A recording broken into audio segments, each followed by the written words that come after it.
Hey guys, welcome back to our channel. My name is Crystal and this is Letters to Baby Chavez.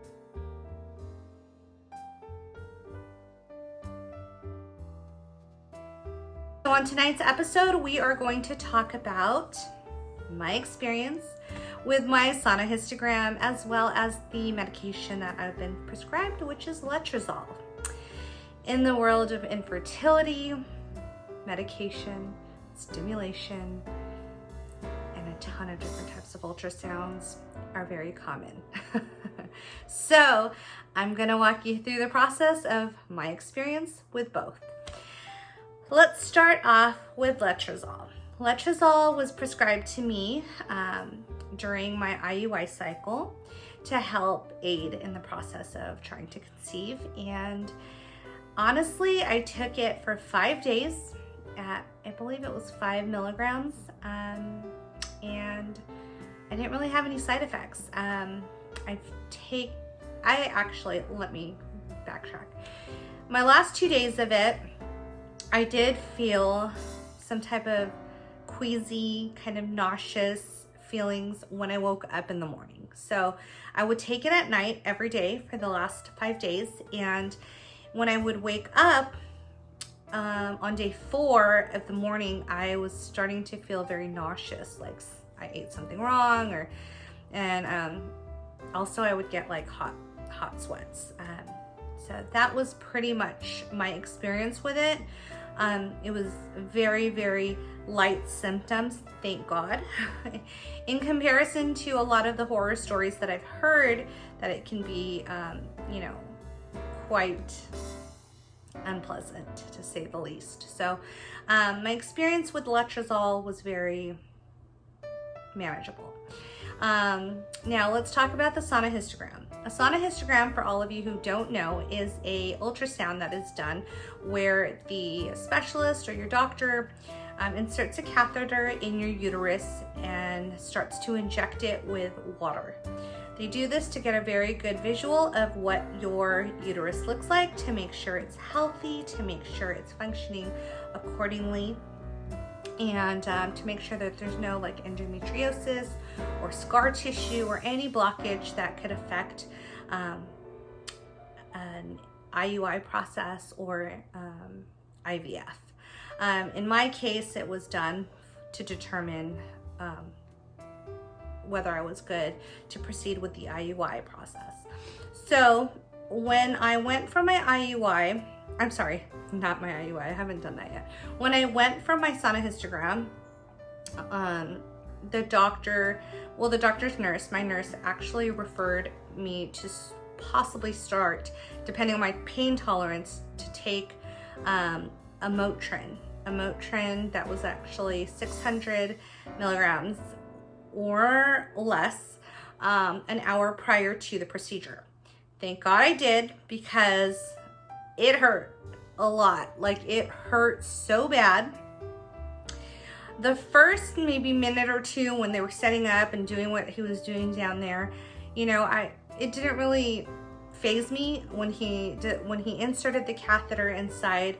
I just, I didn't feel it too much, but it's when the nurse started pumping in the fluid, the water, it hurt immensely, so bad. And maybe my pain tolerance is not as high as the next person. And I've gotten mixed opinions from, friends saying that, some were like, I didn't experience any pain, any discomfort. And then the other half were like, girl, take your Motrin. So I took my Motrin, thank God, but it still really hurt. The entire procedure lasted a total of maybe 15 minutes, if that.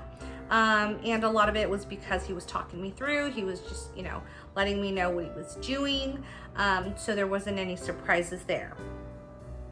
Then we talked about my blood work and everything that I did prior to my sono. So the blood work and everything came out normal. My levels were great, which meant that he's expecting a very successful IUI process.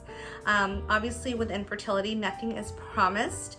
even though your labs can come back phenomenal and your blood work and your ultrasounds and everything, that doesn't always mean that, you know, we trigger on time, or there can be issues, underlying issues that aren't caught, you know. And so I'm really trying to hold a fairly conservative space.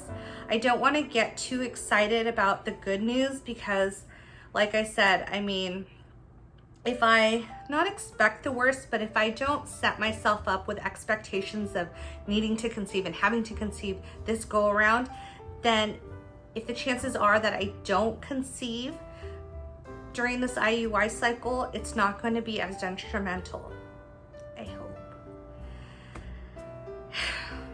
So it is very trying. I mean, this process is very grueling. It's very difficult for me to still, you know, keep the faith strong and keep my hopes high and keep, you know, everything in a nice, healthy place, because we do want this really badly. At the end of the day, we wouldn't be going through all of these motions if we didn't want a child as bad. And, you know, it's just so hard for me to deal with the what ifs. It doesn't work. And having to pick myself back up from that dark place and start all over again. And I know a lot of people are like, I've done it so many times over, you know, I've done it for years, and every story is different. And I am basing mine solely upon my experience. And it's easy to get sidetracked and caught up in everybody else's journey, everybody else's success stories, everybody else's failures. Like, I don't want to be in a place where I'm constantly comparing myself to the next person, because every journey is going to be different, including this one. And it is okay. It is okay if mine doesn't look identical to the next person. And if my procedures are different from my circle of people that I talk to on a daily basis. And this is not a one size fits all, and I'm learning that more and more as I dive in deeper into this journey. So hold a good thought, because we've hit the middle ground, and I should have an IUI update of when they're going in for insemination really soon. And yeah, we're very hopeful. We're very faithful in the Lord, and in hopes that He gets us through to a successful cycle.